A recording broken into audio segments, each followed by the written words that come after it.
حاجات انا كان نفسي ارجع بالزمن ويعني اقولها لنفسي بصراحه، بس ما كنتش احب انها تتقال لي كلها مره واحده. فانا عايزكم لما تسمعوا الفيديو ده تسمعوه بالراحه خالص، وممكن تسمعوه على اجزاء لان ما اعرفش هو وقته هيبقى طويل قد ايه. احب جدا انكم تعرفوا ان احنا نتكلم فيه عن مجموعه من المواضيع، زي ليه السوفت سكيلز مهمه، ايه الفرق بين التكنيكال سكيلز والنون تكنيكال سكيلز، ايه الفرق ما بين اليو اكس ديزاين والجرافيك ديزاين او البراندنج مثلا بشكل عام، والجزء الاهم اللي هنشرحه هو ازاي اطبق قواعد الكوميونيكيشن او مهارات التواصل بشكل عملي، وازاي انفذها على حاجه اسمها استراتيجيه المسار الوظيفي او الكارير استراتيجي. يعني ازاي امشي في المسار الوظيفي بتاعي. والمشكله العامه اللي هعالجها في الفيديو ده هي فكره الناس اللي حاسه ان هي تايهه.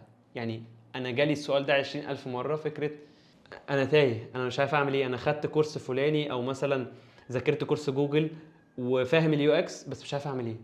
بالفعل انا كنت موجود في الحته دي قبل كده، بس ما كنتش موجود فيها بزياده قوي لان ما بداتش الكارير بتاعي باني اذاكر حاجه، انا دخلت اشتغلت على طول.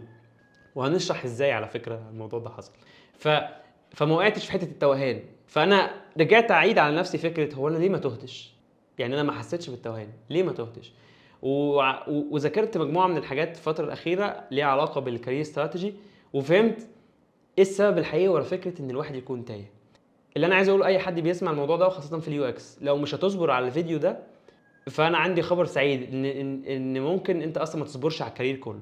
كارير يو اكس بيعتمد اعتماد كبير جدا على صبرك على المعلومات وقرايتك والبحث. ده مش معناه ان اللي بقوله مهم قوي، بس اتمنى ذلك. اسيبكم مع الفيديو. طيب، موضوع التوهان او احساس ان انا تايه ده بيجي منين؟ خليني اقول يعني هو في مليون ايه، يعني دي مشكله. تمام. هي اول حاجه عايزين نعرف المشكله دي جايه منين. المشكله بالنسبه لي من وجهه نظري بشكل تحليلي بحت، لو انت نفترض يعني حاسس انك تايه، انت بيجي في بالك فكره انا تايه عشان انا اوريدي ماشي مثلا في طريق، والطريق ده معرفش اخره فين. صح؟ للاسف مش بالنسبه لي، انا ما بشوفش ان هو ده التوهان. انت لو ماشي في طريق ومش عارف اخره فين، في مليون حل ممكن نحل بيه الموضوع ده. لان ممكن اقول لك توكل على الله عادي جدا، وطبيعه يعني علم الغيب طبيعي ان احنا ما نعرفش رايحين فين، بس طالما ماشيين على طريق وعندنا هدف هنحققه فالموضوع اتحقق. التوهان بيجي من فكره ان انت اصلا لا تملك فكره معرفه الطريق ده. بمعنى ايه؟ خلينا نصلح الموضوع اكتر. طيب، التوهان بيجي من فكره انت مش عارف اللي انت مش عارفه. يعني لو انت تيجي بتبدا كارير يو اكس، فانت مثلا ذاكرت الكورس بتاع جوجل او خدت منحه او خدت كورس وعرفت كل الحاجات التكنيكال اللي انت المفروض تعرفها، وبعد كده بتقول ها يعني اعمل ايه تاني؟ فبتلاقيك واقف ومستك. ليه؟ لان الحاجات التكنيكال دايما لو ركزت، يعني اي حاجه تكنيكال او اي كورس تكنيكال موجود على الانترنت او بتاخده بفلوس، الناس بتبذل فيه مجهود عشان ينظم لك المعلومه، وبيتعب علشان يطلع لك المعلومه بشكل ممنهج. فبتلاقي المعلومات التكنيكال ممنهجه، يعني في 1 2 3 4 تمشي عليه. على العكس الناحيه التانيه من الكارير، يعني فكره الكارير ان انت بقى ازاي تمشي في الكارير بتاعك، اللي هي الحاجات اللي مش تكنيكال اصلا، ملهاش منهج، مفيش رود ماب. يعني ايه مفيش فريم ورك؟ انا عارف مثلا في اليو اكس طبعا كلنا شاطرين في البروسيس طبعا، صح؟ فمثلا ايه هعمل 1 2 3 4 5 ادي بيرسونا انفورميشن اركتكتشر يوزر جيرني، وبعد كده واير فريمز مثلا، ورقم 5 يو اي، 6 هاند اوف. فالفريم ورك واضح صريح، وبعيدا عن ان هو بيتطبق في الواقع او لا، او بيتطبق ازاي مش دي القصه، ممكن نعمل على الموضوع ده فيديوز بعد كده. بس هل الناحيه الثانيه الموضوع واضح؟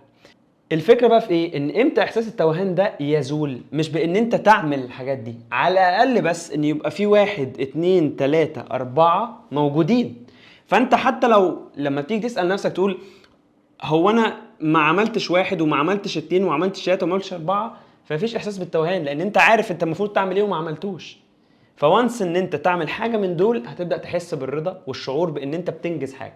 بس على الاقل لو انت عارفهم مش هتحس انك تايه، لان انت عارف ان في طريق اهو المفروض يتاخد وما اخدتوش، فانت مش تايه.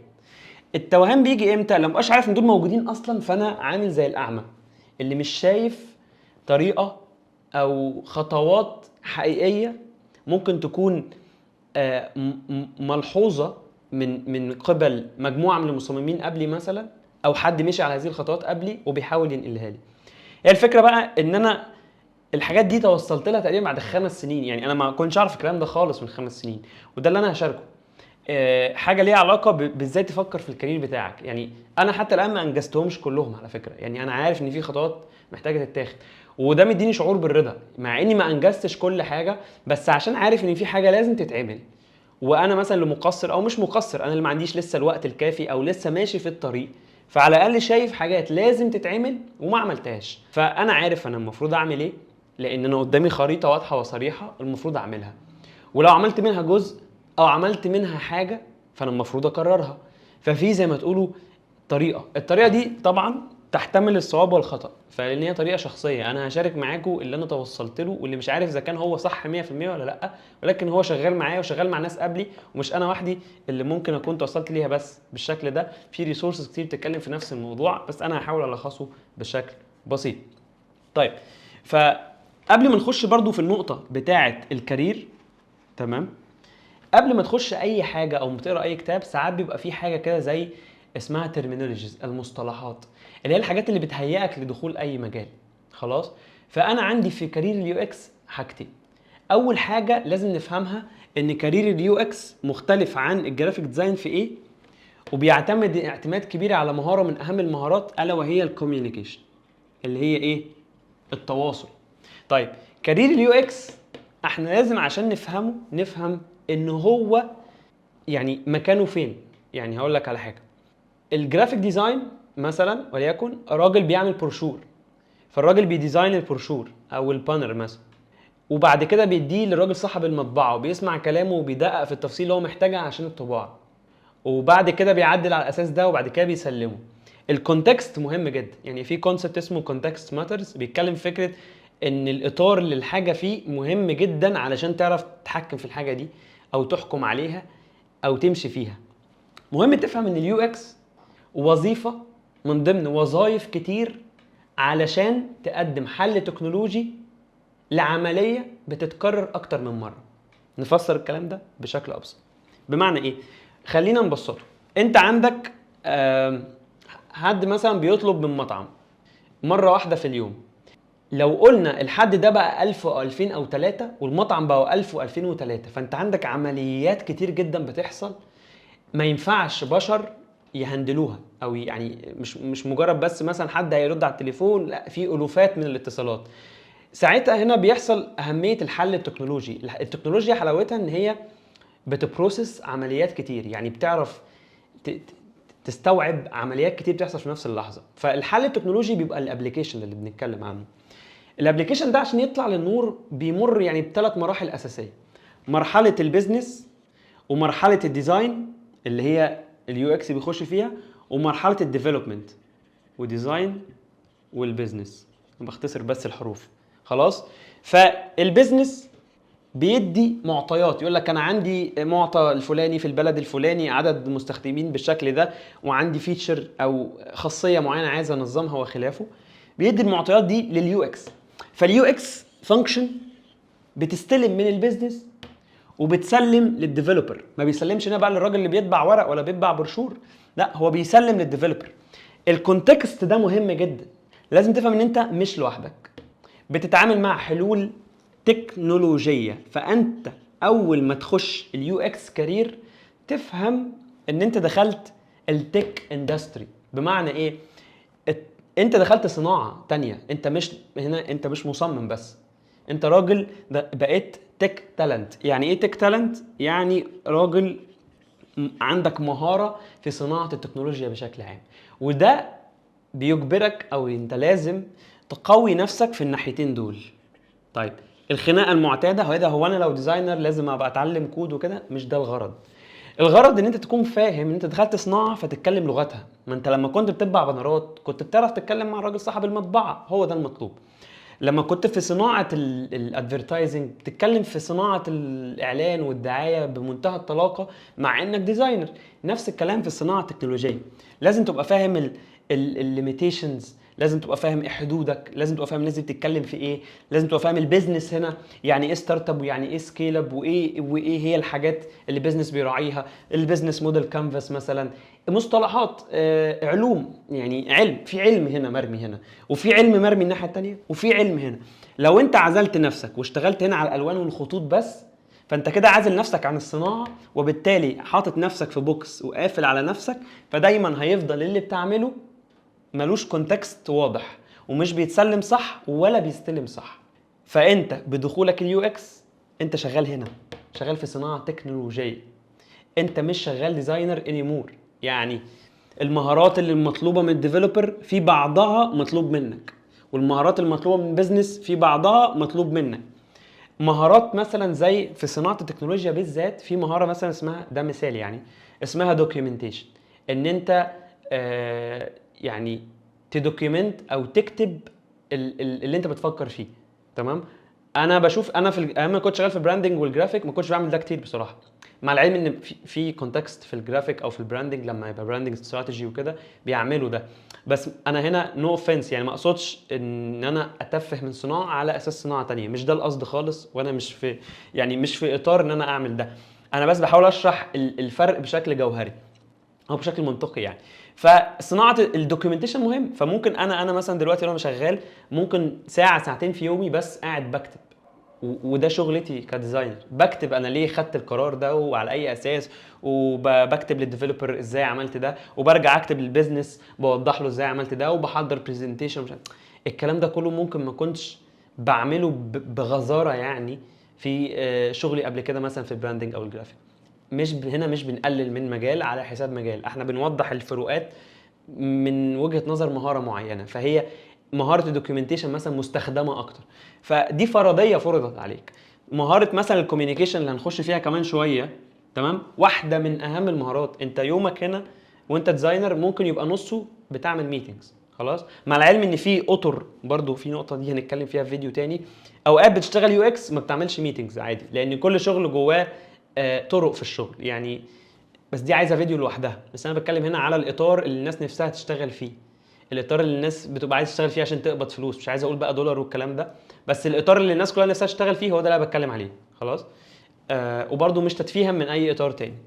فدي اهم نقطه. انت لو داخل يو اكس ما تخش داخل ديزاين، لا، انت مش ديزاينر، انت داخل هنا تبقى تك تالنت، هتبقى راجل شغال في التكنولوجي، لازم تفتح عينك على امور انت عمرك ما ركزت فيها قبل كده، حاجات بره الالوان وبره الخطوط وبره كل حاجه، لازم تستوعب المعرفه دي عشان تقدر تتكلم مع الناس اللي قبليك اللي بتستلم منهم، والناس اللي بعديك اللي بتسلمهم. دي كده اول معلومه لازم تكون عارفها قبل ما تخش وتتعامل في الصناعه دي. طيب الكوميونيكيشن. في الكوميونيكيشن انا لازم امسح السبوره لان الموضوع ده مهم جدا. انا راجل يعني بقدر التواصل جدا. بمعنى ايه؟ احنا دلوقتي هنشرح الكوميونيكيشن يعني ايه كعلم. مع العلم ان انا مش بتاع تواصل، بس انا واخد من الكوميونيكيشن القدر الكافي اللي يسمح لي اطبقه في شغلي، وهقول لك بطبقه ازاي. صح غلط محتاج تفاليديت ده معايا وتطبقه، خلاص. طيب اللي انا افهمه عن الكوميونيكيشنز او اي حاجه في الدنيا، في حاجه اسمها فريم ورك. خليني اكتب الكلمه دي، فريم وورك.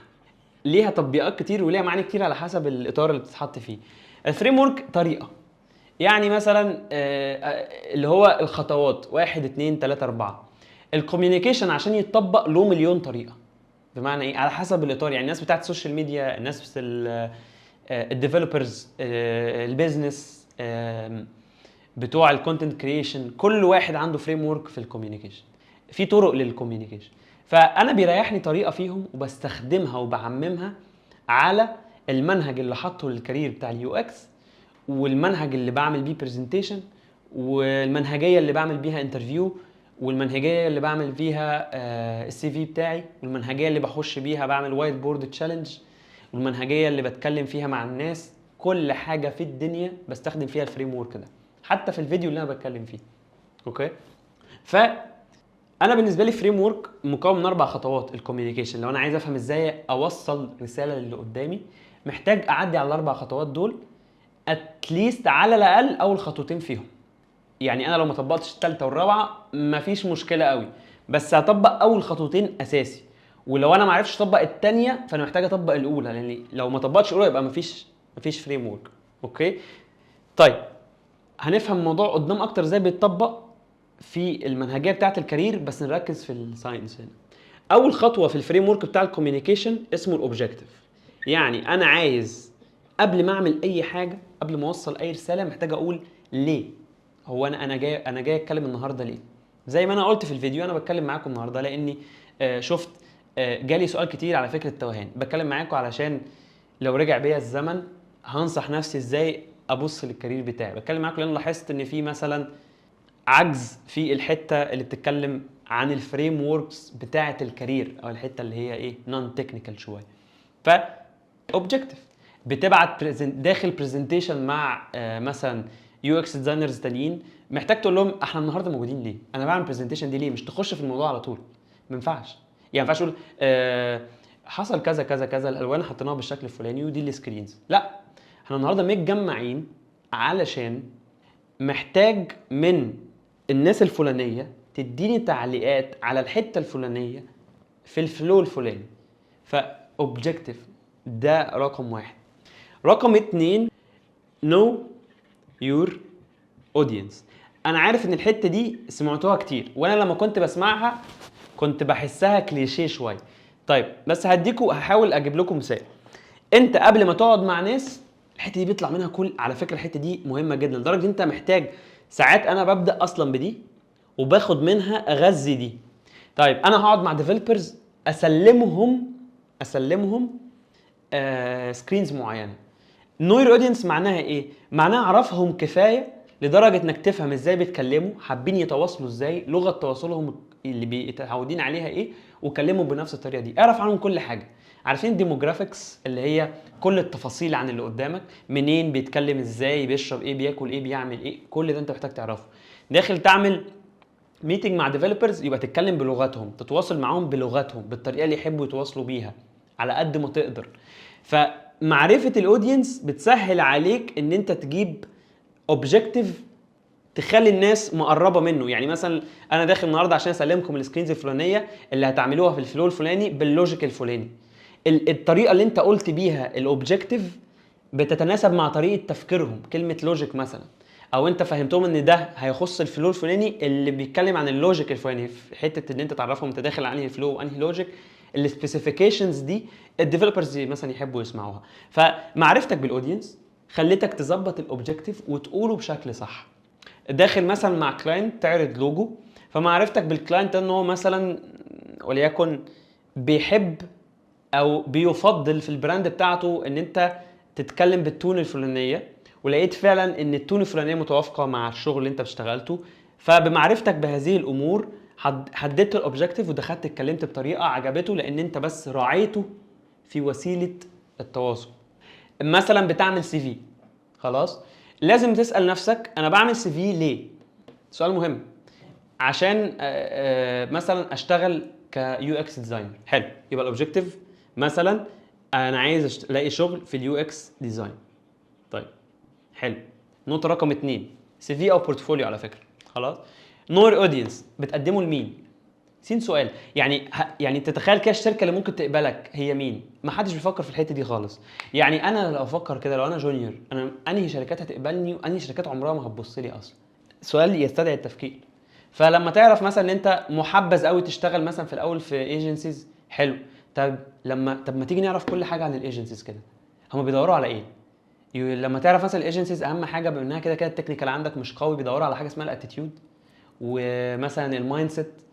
طب حلو. طب انا عرفت المعلومه دي، يبقى انا اعمل ايه؟ عرفت المعلومه انهم بيركزوا على النقطه اكس مثلا، اخد اكس. خلاص، ويبقى الاوبجيكتيف بتاعي مش ان انا بس اقدم على اليو اكس ديزاين، ان انا اثبت ان انا عندي اكس عشان اشتغل بيه في اليو اكس ديزاين. الموضوع اختلف ازاي؟ فبقوا بيعملوا بعض، لدرجه ان انا عملت الموضوع ده وعلمته لكذا حد. بقى الناس وهي جايه تعمل اي حاجه في الدنيا، برزنتيشن، سي في، بورتفوليو، اي يعني هيبداوا يكوميونيكيتوا مسج او يوصلوا مسج للي قدامهم. بداوا دايما يسالوا هو انا هعمل ده ليه؟ فلما يعرفوا يعملوا ليه يبدا بقى يخش على الخطوه الثانيه، ياخد شويه معلومات عن الراجل اللي هيبعت له او الناس اللي هيوريهم، لدرجه ان انت يبقى عندك كذا سي في لمجرد ان انت عندك كذا هدف، وعندك كذا سي في لمجرد ان انت عندك كذا شركه وكذا نوع بتقدم عليه. مع الوقت ولما تنضج وتقدم على شركات مثلا في صناعه معينه زي مثلا الفينتك او اللي هي الصناعه الماليه، او صناعه معينه زي الهيلث كير، فانت مضطر تظبط السي في على حسب الاودينس، وبالتالي يختلف الاوبجكتيف، وبالتالي الرساله اللي انت بتبعتها دي اللي هي وات ايفر سي في ايميل بورتفوليو يختلف لمجرد ان انت فاهم يعني ايه تواصل، فاهم يعني ايه كوميونيكيشن. احنا هنا بحاول اديك امثله واوريك على قد ما اقدر قد ايه الموضوع هو سهل، بس سهل ممتنع. محدش بيقعد مع نفسه لحظه يفكر الحاجه اللي هيقولها دي هتقال ليه. الموضوع ده طبقه على ابسط الامثله. انت مثلا هتدي فيدباك، خلاص، فانت محتاج تقول هتديه لمين، وليكن ديفلوبر زعلك مثلا او ما طبقش الحاجه اللي انت مثلا عملتها وتاخر. فرقم واحد انت بتحتاج تعرف ان هو ديفلوبر، وبالتالي بيتكلم بطريقه معينه. محتاج تعرف برضه عنه حاجات بيرسونال، ممكن يكون الشخص ده مثلا حساس شويه، فتمارس معاه مهاره اسمها الامباثي اللي بنعرفها في اليو اكس، وتتفهم وتتعاطف. تمام. وتخش بقى الاوبجكتيف وتقول له انا عامل معاك ميتنج النهارده مش علشان انت داخل معاه بتقول له اوبجكتيف اوف الميتنج ده، مش علشان اقول ان انت غلطان، انا بس بحاول نوصل لاحسن طريقه ممكن نتواصل بيها بعد كده. ده فريم ورك اوف كوميونيكيشن في مجرد كلام. انت برضو مع الوقت لما تطبق الموضوع ده كذا مره، طريقه كلامك هتلاقي ناس بتقول لك انا بحبك وانت بتتكلم بحس ان بفهمك على طول. ليه؟ لان انت بتتبع الطريقه دي غصب عنك، بقى اللاوعي عندك بيشتغل. تقول له احنا عاملين ميتنج ده علشان كذا كذا كذا، وانت عشان عارفه فبتبدا تبسط له المعلومه وتديها له بشكل معين. هنا انت بدات تتواصل بشكل جيد. رقم 3، واحيانا بتبقى مفيده في بعض الكونتكست، يعني اليونيك سيلينج بوينت. خلونا افكر لكم في مثال. يعني ايه؟ يعني محتاج لما توصل معلومه تبقى عارف بتوصلها ليه، وبتوصلها اودينس معينين. فبتعمل بورتفوليو مثلا. انا بوصل بورتفوليو عشان اشتغل مثلا از برودكت ديزاينر في الشركات اللي شغاله في الاي كوميرس، وانا عرفت معلومه الاي كوميرس دي عشان انا ذاكرت ان انا محتاج اروح الاي كوميرس، وعارف انهم بيدوروا على سكيلز معينه. فالاوبجيكتيف ان انا اثبت، ده الاوبجيكتيف، ان انا بروف ان انا برودكت ديزاينر شاطر في منطقه الاي كوميرس. بمعرفتي بالاودينس عرفت ان هم عندهم 6 سكيلز بيدوروا عليهم. بمعرفتي بالاودينس دخلت ذاكرت الجوب ديسكريبشن، دي واحده من الحاجات يعني اصلا كل واحده من دول ممكن تعمل لها حلقه لوحدها. هنا في اكتيفيتيز كتير قوي بتعملها، منها جوب ديسكريبشن سكاننج، انك تسكان الجوب ديسكريبشن وتشوف وتحلله وتطلع منه كميه حاجات، منها نوع الشركه في انهي مرحله من النمو، منها عدد التيم اللي موجود، منها مذاكره الويب سايت بتاعهم، منها مذاكره التيم، منها مواويل. هنا انت محتاج بقى وانت بتوصل السي في بتاعك انك تهايلايت او توضح وتكبر، لازم تعملها اهم نقطه عندك انت مش عند غيرك. طبعا انت عشان تعمل دي محتاج تعمل اول خطوه في المنهجيه بتاعت الكارير اللي لسه هنخش عليها. الفيديو طويل، اصبر عليا. فانت محتاج خلال الرساله اللي انت بتبعتها دي، وليكن مثلا السي في، عرفت انا بعمله ليه. مش لازم على فكره، يعني انت مش في السي في ده انت ما بتكتبش الاوبجيكتيف خالص، ولا بتكتب الحاجات دي، ما بتتكتبش. الحاجات دي بتديك الغذاء الكافي اللي يخليك تكتب الحاجات الصح. تخش تقول له ما بتقولوش انا بكتب ده عشان كذا. بمعنى ايه؟ فانا اليونيك سيلينج بوينت ان انا لو في اي رساله تسويقيه او في اي حاجه بتواصل فيها مع غيري، لو ينفع يكون في حاجه يونيك او مميزه يبقى لازم اوضحها. فاهمين قصدي؟ الحاجه بقى رقم 4 المتفرعه بيزد على ده كله، واللي ممكن تبان اكتر في المثال بتاع الفيدباك مثلا او في البرزنتيشن او في ايا كان، هنوضح دلوقتي حته الكول تو اكشن اللي هي بيسموها النيد. ايوه يعني معلش، انت لما انت باعت لي حاجه، مثلا باعت لي ميل او جاي تكلمني، اكيد محتاج مني حاجه. بيسموها في السوشيال ميديا الكول تو اكشن. من الاخر الموضوع ده بسيط جدا، لدرجه ان ممكن الاحتياج بتاعك ان انت تقول له مثلا شوف الاتاتشد فايلز، يعني لمجرد انت في ايميل مثلا، دي بالنسبه لي الايميل از كوميونيكيشن فريم ورك برضه. فلما انت تقول له شوف الاتاتشد فايلز دي النيد، انت بتقول له انا ببعت لك وبتحاول توضح له اللي انت محتاجه، وتقول له بص تشيك، او انا محتاجك تديني فيدباك على كذا. او لما تدي فيدباك لحد ممكن في الاخر، يعني انا دايما ساعات بختم كلامي بسؤال، اقول له انت شايف ايه بقى في الحته الفلانيه، او انا كنت بقول لك ده كله عشان برضو كنت محتاج اعرف رايك في الحته الفلانيه، او انت شايف ايه الخطوه الجايه، او انت شايف الميتنج جاي نعمل ايه. دايما انا بكومينيكيت كلامي وبختمه باحتياج. نفس الكلام في السي في، انت ممكن تحط لينك معين في السي في يبقى بيمثل النيد. ممكن تحط في البورتفوليو في الاخر سلايد خالص كول تو اكشن على مثلا، زي عارفين الويب سايتس مش بيبقى ليه فيها في الاخر كول تو اكشن، ليتس توك مثلا او يلا نشتغل مع بعض، هو ده النيد. ففي الويب سايت مثلا بيحاول يوضح، انا مثلا لو هعمل ويب سايت او بورتفوليو اوضح قد ايه انا شاطر في الحته في الكارير ده او مثلا في الدومين ده، وانا عشان عارف ان انا عامل الويب سايت ده لناس معينه فبراعي كام حاجه كده. فانا كده اهو يبقى انا ايه، حققت اول نقطه وتاني نقطه، وبحاول اوضح حاجه معينه اساسيه عندي انا حاططها في دماغي، الا وهي مثلا انا شاطر في السوفت سكيلز مثلا اهو. حلو. النيد بقى ايه؟ كلمني على لينكد ان مثلا، حاجه زي كده. لازم، ما هو لازم اقول له روح اعمل كذا، او هيبقى في مكان اقول له تعالى كلمني من عليه. فدي هي النيد. خلاصه الموضوع ده ان انا محتاج الاربع خطوات دول، انا بالنسبه لي بطبقهم. هل في طرق تانية؟ فيه، انا بس دي الطريقه اللي مشيت معايا، محتاج اطبقهم وانا بفكر في الكارير بتاعي. بس الكارير بقى موال تاني اكبر، هحاول اعدي على الاربع خطوات اللي في الكارير باختصار، وهدي مثال ازاي بطبق الفريم ورك ده جوه الكارير استراتيجي.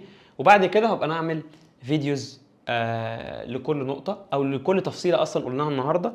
لو العمر عدى فالفيديوز دي اكيد هتلاقيها تحت في اللينكات في الفيديو ده. لو لسه ما سجلتهمش يبقى تستنى علشان تشوفهم. طيب الجزء اللي هنخش عليه ده مش عارف ابداه منين، يعني انا حتى كنت محتار وانا بسجله.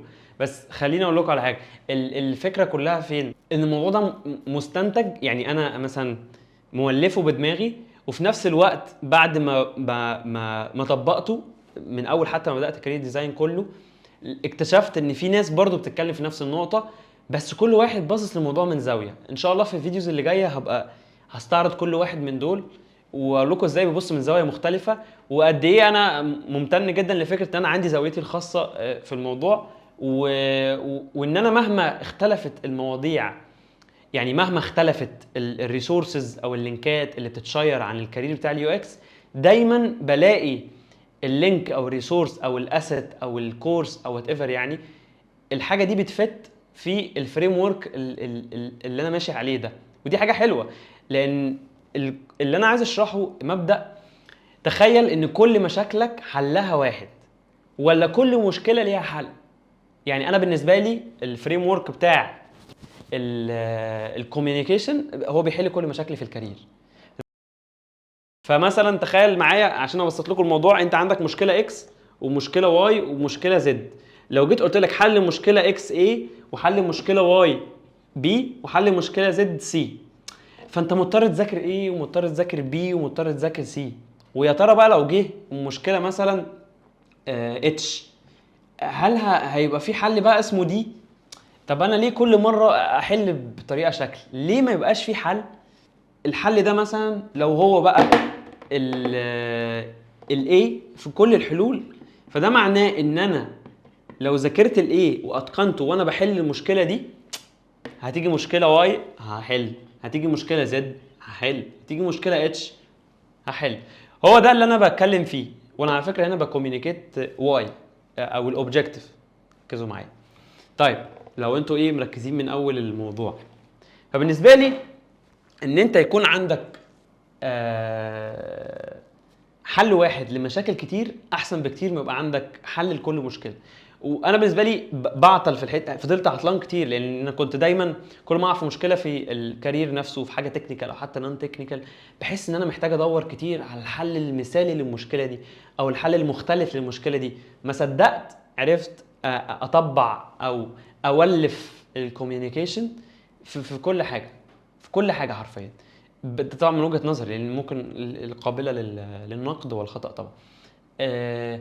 فانا بشوف ان انا عشان انجح في الكارير، خلينا نسميها كارير فريم ورك، ممكن نحط هنا اكس ونقول كوميونيكيشن فريم ورك، لان هي مبنيه على الكوميونيكيشن.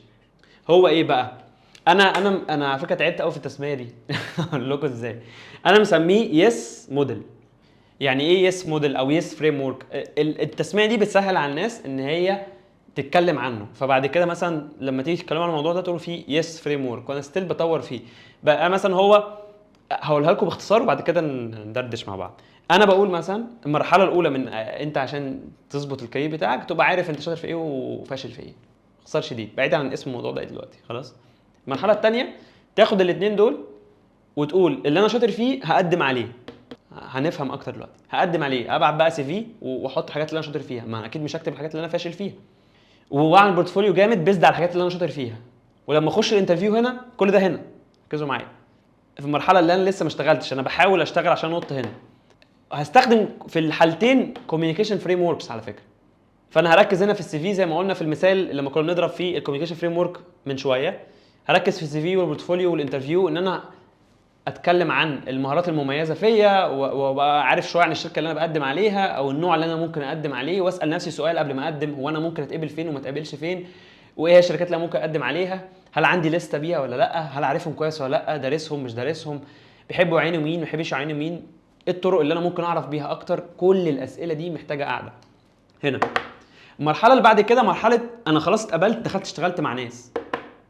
الكارير بيمشي كده، يعني انت في كارير سواء بقى في التك ديفلوبر يو اكس ديزاينر وات ايفر، انت بتمشي بالطريقه دي. بعرف انا امكانياتي، بطور مهارات ومهارات تانية ما بتتطورش اللي هي اصلا مش حلوه عندي. المهارات دي بستخدمها عشان ابني بيها بورتفوليو او سي في او اخش بيها انترفيو واثبت ان هي موجوده.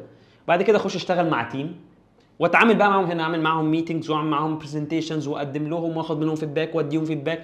ولو لاحظتوا الحاجات دي كلها اللي مع التيم كلها كوميونيكيشن، يعني ادي فيدباك كوميونيكيشن، اخد فيدباك كوميونيكيشن، كل دي كوميونيكيشن ساينس. ريسيفنج الفيدباك او الفيدباك اناليسيس نفسه ده كوميونيكيشن ساينس. برزنتيشن سكيلز هنا، كل حاجه هنا.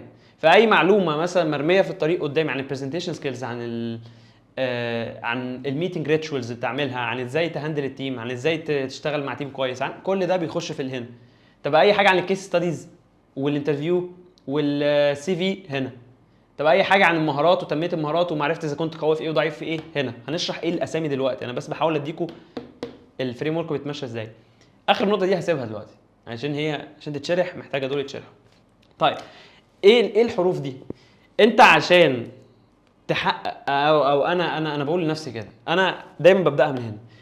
احقق كارير ناجح محتاج اكوميونيكيت مع نفسي او مع الناس اللي انا بقدم عليهم او بقدم عندهم او مع التيم. هسيب اخر واحده دلوقتي. الحروف دي اختصار لايه؟ communication with ايه هنا with yourself. خلاص. فالكوميونيكيشن مع نفسي معناه كعلم هو سيلف اويرنس او وعيك بذاتك. الكلام هنا هيبان بقى ايه تنميه بشريه وكليشيه. اهدى عليا، احنا مش هنشرح هنا الكلام بشكل نظري، باختصار شديد. والموضوع ده انا شارحه اصلا في سيشن طويله، مش عارف هدخله في الفيديو هنا ولا هبقى اعمله في فيديو تاني. باختصار شديد انت بتبقى شغال في كارير اكس وجاي كارير مثلا اليو اكس. خلاص، اكس دي فاريبل متغير يعني. انت عندك هنا شويه مهارات دي اشكالها اهي. المهارات دي هتكتشف ان في هنا في اليو اكس مهارات تانية. خلاص، بس هتكتشف ان ينفع المهاره دي تشتغل هنا برضو والمثلث ده يشتغل هنا برضو، لكن دول ما اشتغلوش. حلو، اهو اللي انا عملته ده وعي ذاتي، انك تبقى قادر تعمل سكيل ماتشنج او تقول انا عندي كذا فاعمله هنا او انا كمان، وتكتشف بقى ان انت اصلا ما طبقتش مثلا المهاره دي قبل كده بس انت قوي فيها. بعيدا عن ده بيتم ازاي، فانت محتاج تتواصل مع نفسك، تمام؟ وده في حد ذاته عمليه تواصل. طب بتتم ازاي؟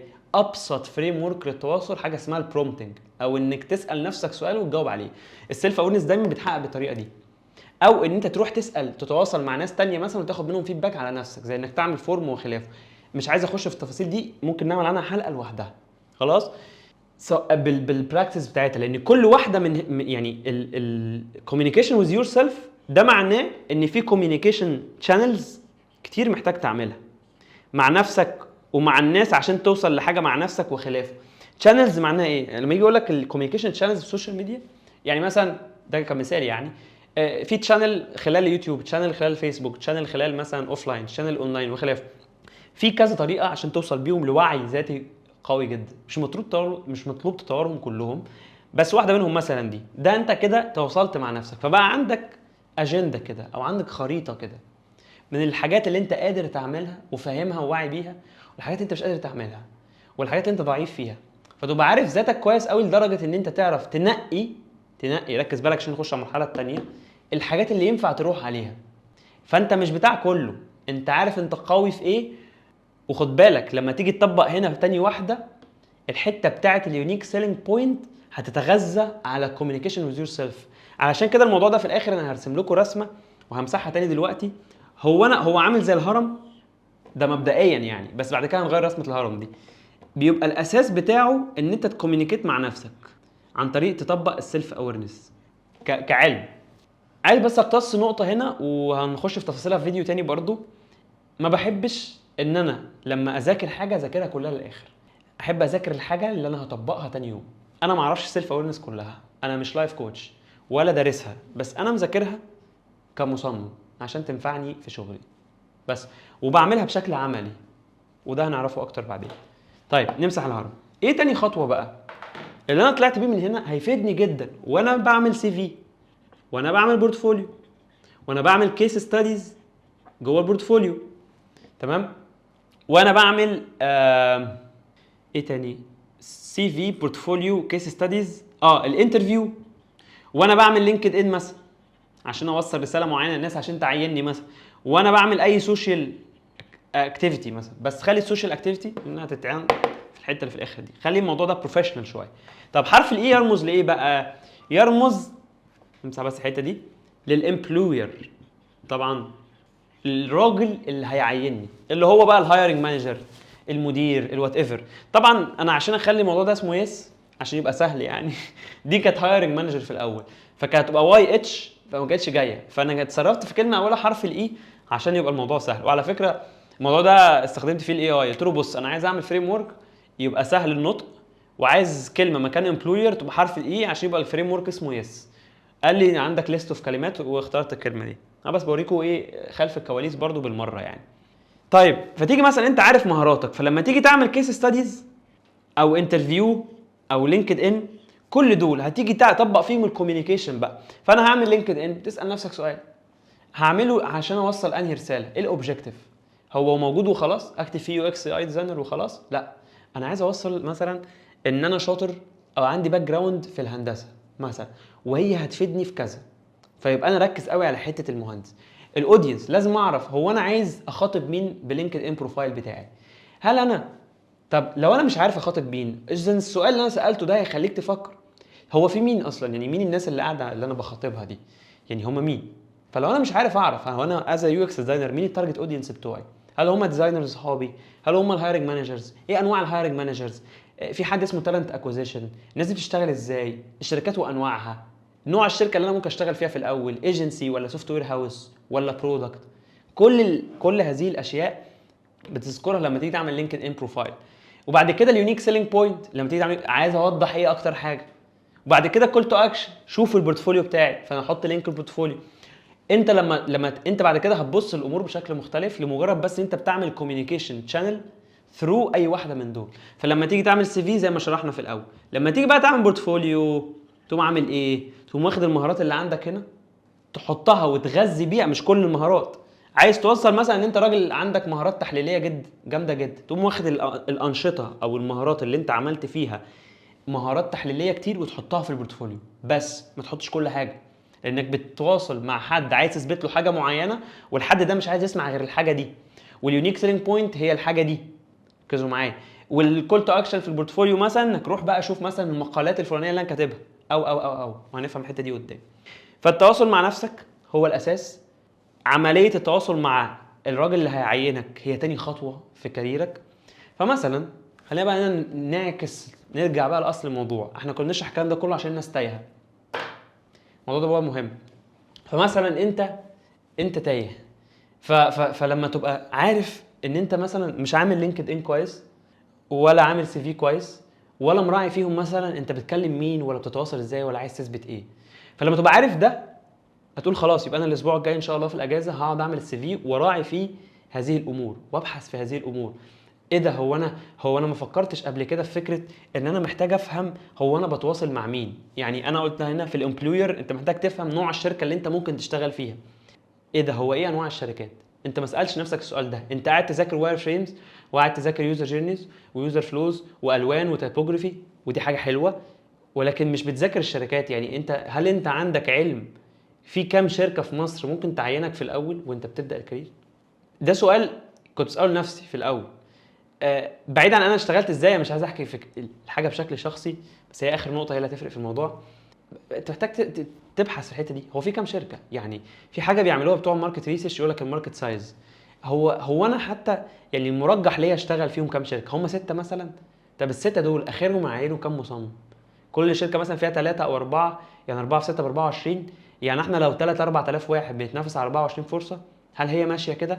طب هل هم 24 فرصه فعلا، ولا في فرص في شركات تانية ال 2000 واحد مش هيبقوا عندهم الليفرج، مش عارف ليفرج، يعني ما عندهمش الفرصه السعيده، لان انا مثلا راجل خلفيتي نجاره وانا رايح اشتغل في شركه بتعمل ابلكيشنز للنجارين. فاذا مش كل الناس اللي شغاله في صناعه اليو اكس نجارين زيي، انا كنت جاي من نجاره مثلا. فحلو يبقى الشركه بتاعت النجاره دي بقيت انا الوحيد فيها، او بقيت انا بنافس مع 3 4 بس. طب انا عرفت منين ان موضوع النجاره مهم؟ او عرفت منين ان في شركه بتدور على نجارين كانوا قبل كده نجارين وهيشتغلوا يو اكس مثلا؟ يعني من اول حاجه سيلف اويرنس، من ان انا عارف مهاراتي وما اهملتهاش. عرفت ان النجاره ممكن تفيدني. ده مثال بس يعني مضحك شويه، بس بدون التقليل من النجاره يعني. بس انا اقصد الموضوع بعيد شويه، بس انا اقصد ان مش اي مهاره ترميها، مش اي حاجه انت كنت متعلمها ترميها. في ناس مثلا بتبقى اشتغلت في جمعيه رساله، وكان ليدر على تيم مكون من 6، وكان بيديهم اوامر، وما يعرفش ان ده كله مهارات ليدرشيب. ويجي في الانترفيو يتسال انت عندك مهارات ليدرشيب او تقدر تثبت لي ان انت تقدر تقود تيم، يقول لك بصراحه ما اشتغلتش قبل كده. ما يا حبيبي انت مش لازم تشتغل قبل كده، انت عملت يعني طوعت قبل كده وكنت وبقيت قائد لتيم. يعني اذكر هذا المثال، يعني خد الامثله دي واذكرها. فمع عدم معرفتك بالموضوع ده، وعدم تواصلك مع ذاتك بشكل كبير، وعدم معرفتك ان الموضوع ده اصلا ينفع يتحكي، ما عندكش سيلف اويرنس كافيه ان انت توصله بعد كده، هتلاقي نفسك بقى البورتفوليو اللي بتطلعه ما فيهوش حاجه. كنت عملت تجربه حتى مع 12 ديزاينر، واخترت اغلبهم يكون جونيور، وبنينا بورتفوليوز في منهم 2 اشتغلوا. الفكره في ايه؟ ان انت حتى الان يعني الفكره ان انت ممكن تبني بورتفوليو بس بمهاراتك السابقه، وبمعرفتك المهارات دي ممكن تتطوع ازاي في اليو اكس، فتقول انا عملت كذا فممكن يتعمل في الحته الفلانيه. انا هندلت التيم هنا فانا ممكن اهندله برده لما اخش اليو اكس، انا بس ناقصني التكنيكال. لدرجه انك ممكن تبقى داخل يو اكس كارير وانت معاك 50% من المهارات، الحته دي هنا، الكلام ده كله هنا. انا مثلا انا بقول لنفسي هل انا شاطر في كل ده؟ يعني هل انا عامل بورتفوليو جامد، عامل سي في جامد، عامل لينكد ان جامد؟ لا. انت كل اللي انت محتاج فيه انك تبقى عارف ان الفريم ورك ده موجود قدامك ومفروش، وربنا مدي كل واحد فينا الوقت والامكانيات. في ناس عندها لينكد ان قوي، وهو لوحده بيديهم فرص يتعينوا يخشوا على النقطه الثالثه من لينكد ان بس. فهي الفكره تشوف انت قوي في ايه، او الحاجه اللي ينفع تزق فيها وزق. انا مثلا السي في بتاعي لحد فتره قريبه ما كانش احسن حاجه، وكنت سايبه، بس كنتش متضايق. ليه؟ لان انا ما بجيبش شغل عن طريق السي في، ودي نقطه كارثيه. يعني ايه؟ الشغل مش بيجي زي برضو، مش بيجي بالشطاره، ومش بيجي بس بالتكنيكال، ومش بيجي بس بالسي في كويس.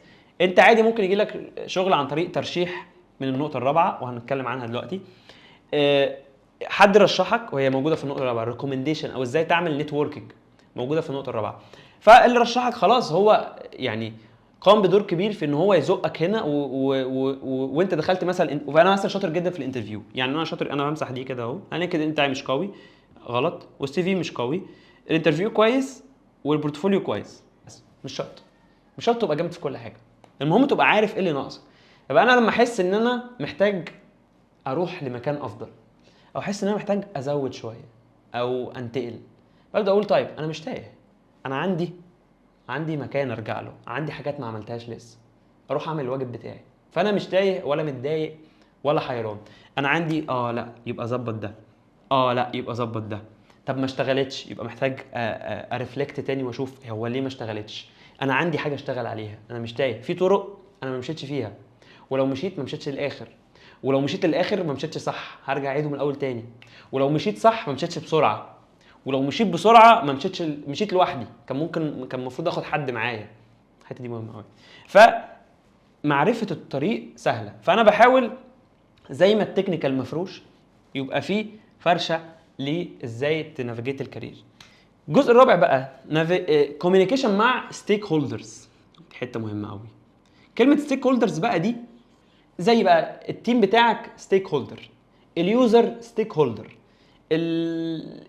الكلاينت في الفريلانسايه ستيك هولدر. وعلى فكره ساعات الامبلوير بيبقى كلاينت، فانت بدل ما تبعت له مثلا سي في ممكن تبعت له بروبوزل.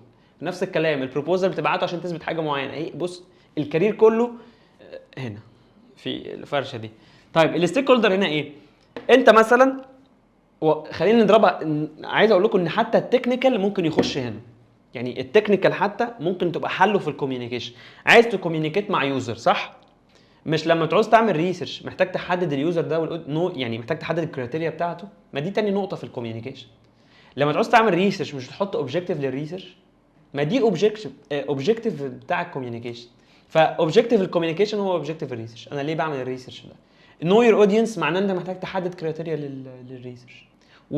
اليونيك سيلينج بوينت عارفين ايه هي؟ الانسنتيف او الموتيف اللي بتديه لليوزر علشان يجي عندك وتقول له النيد بتاعتك. يعني الكوميونيكيشن حلوه الحته دي. انت عندك مثلا اوبجيكتيف بتاع الريسيرش خلاص. الاوبجيكتيف ان انا اوصل للمعلومه الفلانيه مثلا، او اعرف ليه الكونفرجن واقع هنا. الكرايتيريا بتاعت اليوزر كرايتيريا هي النو يور اودينس خلاص. اليونيك سيلينج بوينت اللي في اليونيك سيلينج بوينت اللي موجوده في الكوميونيكيشن فريم ورك هي الموتيف اللي انت هتديه مثلا لليوزر علشان يجي لك 500 جنيه فاوتشر من كارفور وخلافه.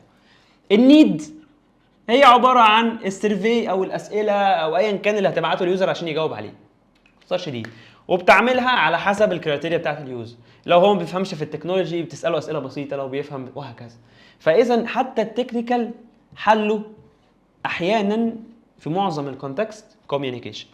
انا مش عايز اخش في حته معقده لان هي مش موجوده هنا، ان الديزاين نفسه هو فيجوال كوميونيكيشن. لدرجه لو عامل تصميم يقول لك انت عامله ليه او عايز توصل ايه. ما هو ده اوبجيكتيف اوف كوميونيكيشن. طب بتوصله لمين؟ مش بيقول لك عرفني السيجمنت او البيرسونا؟ ما هو ده نو يور اودينس. اليونيك سيلينج بوينت عارفين ايه هي في الحاله دي؟ هي الحاجه اللي انت عايز تهايلايت عليها. ايه اهم نقطه عندك في التصميم؟ العربيه ولا الكلمه ولا مش عارف ايه. اليو اي نفس الكلام، اليو اي حتى نفس الكلام. النيد انت عايز اليوزر من الحته دي يعمل ايه؟ يدوس على الزرار ولا ينافيجيت ولا مش عارف ايه. الكوميونيكيشن از ساينس او الفريم ورك اللي شرحناه بيحل لك حتى المشاكل التكنيكال، بس دي عشان نخش فيها دلوقتي هيبقى كتير قوي. خلينا في الكارير. طب الكوميونيكيشن مع ستيك هولدرز تحتيه حاجات كتير قوي. تحتيه الميتنجز. انت لو داخل ميتنج بتحط اجنده وبتحط اوبجيكتيف للميتنج وتبقى عارف داخل مع مين وخلافه. الوايت بورد اكتيفيتيز، الديزاين كريتيك. دي كل الحاجات دي لما تيجي تعملها لازم تستحضر الكوميونيكيشن عشان تعرف تعملها صح. البرزنتيشن اللي بتعملها عشان تعرض شغلك. الفيدباك ريسبشن دي مهاره من مهارات الكوميونيكيشن، تستلم الفيدباك ازاي وتسلمه. الريتن كوميونيكيشن اللي هو اللي احنا قلناه في الاول الدوكيومنتيشن. كل دي مهارات تواصل، وكلها لو مشيت على الفريم ورك اللي احنا قلناه في الاول اللي هو اوبجيكتيف نو يور اودينس يونيك سيلينج بوينت والنيد، في كل الامور دي كلها حرفيا الموضوع اتحل. فانت لما تيجي حد يجي يقول لي ازاي بتعمل برزنتيشنز بشكل كويس، والله انا بطبق الكوميونيكيشن رولز. بعرف انا عايز اعمل ليه البرزنتيشن وعلى اساسها بديزاين البرزنتيشن. بعرف انا هكلم مين وعلى اساسها ديزاين البرزنتيشن. وهنا خليني احكي لكم مثال. يعني كان في برزنتيشن المفروض اعملها عن التيبوجرافي للتيم كله مثلا في الشركه. فانا غرضي من البرزنتيشن دي ما كانش ان انا اشرح التيبوجرافي، ودي نقطه مهمه جدا. كان غرضي ان انا اعمل حاجه اسمها ديزاين ادفوكسي. بمعنى ايه؟ اوضح للناس قد ايه الديزاين بيفرق. تفرق كتير جدا عن ان انا داخل اشرح تايبوجرافي. لو داخل اشرح تايبوجرافي هشرح ثيوريتيكال الخطوط وانواع الخطوط ومش عارف ايه، لكن انا عايز اثبت ان التصميم مهم. ديزاين ادفوكسي بمعنى الدعايه للتصميم، قد ايه التصميم فانكشن مهمه. فما شرحتش كل التايبوجرافي، انا محتاج اجيب كيس ستاديز.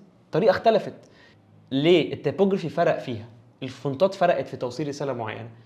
درست الاودينس بتوعي كانوا يعني جينيريك شويه، في ديفلوبرز في تكنيكال وخلافه.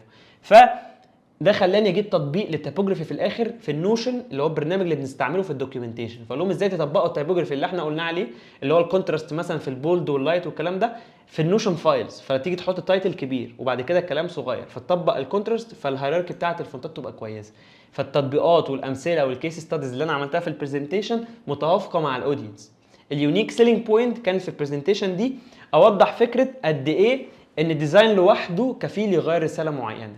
النيد بقى، طلبت من الناس واحنا قاعدين خلال البرزنتيشن دي انهم يحلوا اساينمنت، كنت بسالهم اسئله واخليهم يختاروا فونت من الفونتين بيوصل رساله معينه. فانا النيد بتاعتي هي الاكتيفيتي اللي انا عملتها في البرزنتيشن. انا هنا شرحت ازاي تعمل برزنتيشن او ل 50 واحد في التيم بمنتهى الثقه، لانك دارس تواصل وعارف ازاي توصل المعلومه اللي عندك. طيب الفكره بقى زي ما قلت في الاول في نقطه اللي هي ليه الفريم ورك ده بحبه، لان مثلا لو شفت فيديو عن ازاي تدير الميتنج بقوم جايبه وحاطه هنا اللينك، فيديو تاني عن ازاي تعمل كيس ستادي بقوم جايبه وحاطه هنا، فيديو عن ازاي تعمل لينك ان بقوم جايبه وحاطه هنا، فيديو عن ازاي تبقى عندك سيلف اويرنس وتعمل سكيل ماتشنج بقوم جايبه وحاطه هنا، فيديو عن ازاي تتواصل مع تاف ستيك هولدرز او ناس متعبه بقوم جايبه وحاطه هنا لان هو مثلا في الحته بتاعت الستيك هولدرز، فيديو عن ازاي تعمل بروبوزل بقوم جايبه وحاطه هنا لان ده في التواصل مع الامبلوير. اي ريسورس في الديزاين كارير تراجكتوري او بيسموه كارير باث هيفت في الجزء ده. على فكره انا بشرحه باختصار، تمام. النقطه الاخيره وهي اهم نقطه، دي كانت كوميونتي، بس انتوا عارفين طبعا يعني لو كانت كوميونتي فكانت هتبقى بحرف السي وكانت هتبقى وحشه قوي، يبقى اسمه يسك يعني. فاضطريت اسميه سوسايتي، وعشان احسن الموضوع السوسايتي هو مجموعه من الكوميونيتيز لدرجه وهفهمكم قصدي ايه. فالسوسايتي المجتمع المختص باللي انت مختص فيه. يعني انا مصمم يو اكس فانا محتاج اكوميونيكيت مع المجتمع. هنا تيجي امور كتير قوي بقى، والحته دي اصلا ليها فيديوز كتير عندي، بس اهم نقطه في الحته دي هي النتوركينج. يعني ايه؟ وهكتفي بشرح موضوع النتوركينج بس، لان هنا في برضه كونتنت كرييشن بس مش بالمعنى الانفلونسر ان انا ابقى انفلونسر وكده ابقى مشهور، لا لا لا لا، مش ده الغرض خالص. بس الليفل ده اعلى ليفل بالنسبه لي. بمعنى ايه؟ كلمه السر في النتوركينج ان انا اعمل علاقات هي ان انا ابروفايد، خليني اعمل علامه الدايموند دي، فاليو. يعني ايه؟ زي اللي انا بعمله دلوقتي، باختصار شديد اللي انا بعمله ده بعمله علشان اوفر فاليو فابني علاقات، لان انا ببني علاقات لما اوفر قيمه للي حواليا. العلاقات دي بيحصل عنها ايه بقى؟ نركز. بيتولد منها opportunities، فرص. فانت لما توفر فاليو للي حواليك بتتولد فرص، مش بقول فرص شغل، فرص تعاون، ترشيح، فرص زي ان حد يرد لك الجميل، يرد لك فاليو انت كمان. يعني الدنيا بتلف ازاي بقى؟ انا هحكي مثال. انا لما اتعلمت خط وانا في الكليه 2000 مثلا و13 2012، على 2014 بدات اعلم الناس ازاي يكتبوا خط بدون الدخول في تفاصيل، لان موضوع توفير الفاليو على فكره مش لازم يكون بفلوس. انا نزلت تحت اوكي، مش لازم يكون بفلوس، ممكن يكون مجاني وممكن يكون بفلوس. الحته دي فيها كلام كتير جدا. خلاص طيب، فلما عملت كده اتعرفت على مجموعه من الديزاينرز، انا علمت تقريبا اكتر من 200 واحد. منهم حد جه هو حرفيا او هي عشان نبقى دقيقين يعني رشحتني لان انا اشتغل اول شغلانه يو اكس في شركه ما في 2018. اذا انا ما دخلتش كارير اليو اكس بكورس جوجل، خلاص انا دخلته عن طريق ترشيح. الترشيح جالي منين؟ جالي من هنا. لو ما كنتش قدمت فاليو ان كان بشكل مدفوع او فري كنتش اتعرف على فلان الفلاني اللي في مره من المرات هو كان شغال في الشركه دي بالصدفه وقال لي تيجي، قلت رحت. لو ما كانش ده حصل. فاحيانا الشغل مش بيجي لك من السي في ولا، ودي بصوا هتلاقوا تسمعوها كتير، يقول لك اصلا الشغل كله علاقات، بس ما حدش بيقول لك العلاقات بتتعمل ازاي. يعني وكلنا عارفين الحقيقه دي على فكره ان الشغل هنا، يعني اغلبيه الشغل مش هنا اصلا، مش في الحته بتاعه الامبلوير، مع ان هي دي الحته بتاعه الامبلوير. اغلبيه الشغل هنا في التواصل مع الناس اللي حواليك، في تقديم قيمه. فالعلاقات بتيجي كده. فانا اشتغلت اول شغلانه في اليو اكس وانا لا افقه شيء عن السكرينز بالطريقه دي، ما كانش معايا ولا مشروع. هل انا بعمم تجربتي على الناس؟ لا، ما بقولش كده. هل انا بقول انت ما تذاكرش؟ لان انا مشكلتي برضو مع الفيديوز اللي بشكل عام بتتكلم مع الناس بشكل عام، اللي مش كل الناس يعني ممكن تكون عندها القدر الكافي من الوعي انها ممكن تحكم غلط او يفهموا الكلام بالعكس. انا لما اقول ده حصل مش معناها ان ممكن اني بعمم على حد او معناها ان لازم ده يحصل مع كل الناس، لا خالص. بس انا بوريك طريقه حصلت وحصلت مع 10 20 واحد غيري انا اعرفهم في الكارير، ان دايما النتوركينج والعلاقات واحده من اهم الحاجات، ودايما الناس دي بتبروفايد فاليو. الفاليو دي على فكره بقى مش لازم تقضيها مع السوسايتي، يعني مش لازم ممكن يعني اشكالها كتير. بمعنى مثلا انا اعمل فيديو زي ده ففي حد هيشوفه فهيقول لي طب انا عندي فرصه ليك، او انا اتعرفت على دماغك من خلال الفيديو ده، فلما تيجي فرصه معينه ممكن يجي يرجع يقول لي. ممكن الفاليو دي تبروفايدها هنا، يعني ممكن حد اشتغل، انت شغال هنا اهو، الرسمه موجوده، حصل بينك وبينه كوميونيكيشن كويس جدا، الراجل ده مشي وراح شركه ثانيه، طلبوا حد في نفس الرول بيجيبك، وده حصل معايا برضو. انا لحد دلوقتي كل الشركات شغال فيها شغال هنا، بس مش كلها جايه من السوسايتي، في حاجات جايه من الستيك هولدرز. يعني صديقي في التيم اشتغلت معاه كويس، لما هم راح شركه ثانيه حصل، يعني بعد الشركه الاولانيه دي انا تم ترشيحي للشركه الثانيه برضو عن طريق حد قدمت له فاليو في الشركه اللي هنا، والشركه اللي بعدها عن طريق حد قدمت له فاليو هنا، فبتلاقيها ماشيه بالشكل ده. بس هل ده معناه ان مجرد ما يرشحني خلاص؟ لا، ما انا لازم اعمل كويس في السي في، ولازم اعمل كويس في البورتفوليو، ولازم اعمل كويس، بس ده له عامل كويس، عامل مهم. فعشان كده الفريم ورك كله بيركب مع بعض، وكل واحده بنسب، فبتلاقي مثلا لو دي لعبه 80% فانت عندك 10 و10. عشان كده ما بديش اهتمام احيانا للسي في. امتى اديله اهتمام بقى؟ لما يبدا النتورك ما يبقاش موجود. يعني لو انا مثلا دلوقتي، ودي حاجه محدش هيقولها لك بشكل صريح كده، لو انا مثلا عايز اتعين مثلا في شركه في اوروبا، شكرا انا ما عنديش علاقات هناك، حاجه من اتنين، يا اما احاول ابني يا اما احاول اظبط. فخلي ال 80% بدل ما هي في العلاقات اخليها على السي في وعلى البورتفوليو، وده بعمله دلوقتي مثلا. بدات اعلي من النسب هنا. طب هل اسيب دي زي ما هي؟ لا، انا عمري ما بطلها. فممكن مثلا اجوين كوميونتي مخصوص بتاع ديزاينرز في اوروبا فيهم اكتر 100 واحد، واقوم عامل ايه بقى؟ بروفايد فاليو. وده انا عملته على فكره مؤخرا دون الدخول في تفاصيل. فاحط فاليو هناك، فاعمل علاقات، فلما تيجي فرصه ممكن حد يقول لي حاجه فاروح اقدم الحاجات اللي انا مجهزها، فالفرص تيجي. دي الطريقه اللي انا بفكر فيها في كارير يو اكس. طيب نختم بقى الموضوع. انت لو حاسس انك لسه تايه بعد اللي سمعته ده، فانت مش تايه، انت ممكن تكون اوفر شويه. وانا يعني هبقى قادر اتفهم ده، لان ما حدش قال الكلام ده كله مره واحده قبل كده، وما اظنش ان دي الطريقه الصح. بس يعني انت ممكن تعمل حاجه، الفيديو ده احلى حاجه فيه ان انت بتتحكم فيه، ممكن توقفه عند حته معينه وما تسمعش الباقي، او لو انت تسمع الباقي تسيبه كده ترميه في الزباله. انت محتاج تعرف ان انت علشان تمشي في الكارير في كميه تفاصيل، وكل تفصيله منهم محتاجه وقت. يعني الحاجات دي انت عشان بس تطور فيها خطوه، يعني كل واحده من دول تحتها مثلا 10 خطوات، ده بجد. فخطوه من هنا وخطوتين من هنا على خطوتين من هنا على خطوه من هنا، ده حرفيا ممكن ياخد منك 5 سنين. فاهدى خالص واستوعب ان انت مش تايه، انت بس قدامك فريم ورك محتاج تزوره.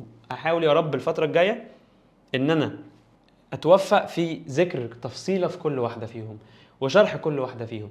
بس لازم كلنا نكون فاهمين ان كل ده، خلينا بقى نمسح هذه الامور، كل ده بالنسبه لي، ودي القيمه اللي انا مركز عليها، is driven by ايه؟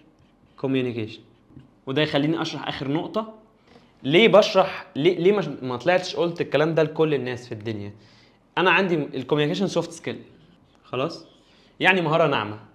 المشكله ان المهارات الناعمه كل ما تكبر السكوب اللي انت بتشرح فيه، يعني لو تشرحها للنجارين بس، مش عارف ليه النجارين لازقين فيا، بتتفهم اكتر ما بتشرحها لكل الناس اللي شغاله في الصناعه او في اي صناعه. وده اللي بيحصل زمان في التنميه البشريه، كان يشرح الحاجه لجمهور عام فانت ما تربطهاش بشغلك. اللي انا شرحته النهارده ده هو تطبيق عملي للكوميونيكيشن للديزاينرز اللي شغالين في صناعه اليو اكس. هل هو مفيد للديزاينرز العاديين؟ جدا. مفيد للدكاتره؟ جدا. مفيد للديفلوبرز؟ جدا. وممكن ابقى افيدهم الفتره الجايه، مفيش مشكله، عرفوني في الكومنتس. بس انا شرحته في الاطار ده عشان يوصل لفئه معينه ويطبقوه بشكل عملي.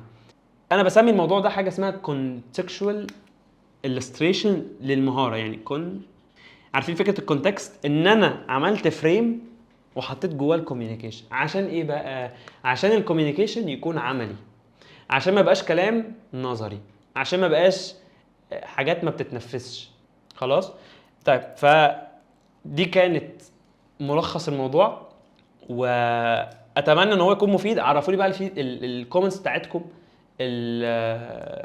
هل طبقتوا حاجه شبه كده بالطريقه دي بس ما كنتوش عارفين ان هي يعني ليها اسم او متعرفه بالشكل ده.